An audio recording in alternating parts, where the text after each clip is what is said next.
اغلب الاجهزه الموجوده دلوقتي يا جماعه نازله في السوق 4 او 8 ميجا او 16 الياتها بيبقى جاي ريموت بلوتوث يا جماعه. طيب ريموت البلوتوث دلوقتي باظ عندي او اتكسر او العيال رموه من الشباك او اي حاجه، اعمل ايه دلوقتي؟ البديل بتاعه هتجيب ريموت تايمر وعدس تايمر.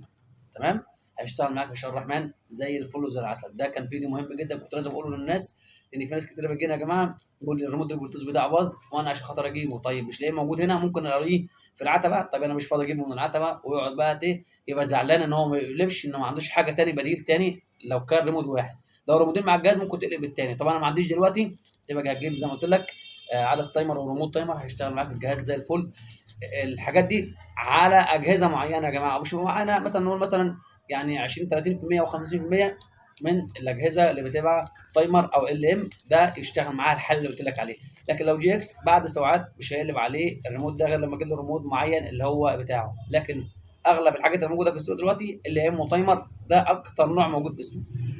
طيب الريموت بتاعي زي ما قلت لك بلوتوث وباظ منك، غير ان شاء الله الرحمن، اعمل البديل بقى، بدل ما انت كنت بتقلب من البيت من اي مكان بريموت بلوتوث، هتجيب الريموت العادي والعدسه هيشتغل معاك.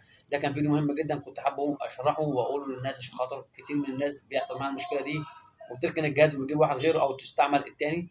كان لازم اقول لك القصه دي. لو عجبك الفيديو لايك وشير وصلنا.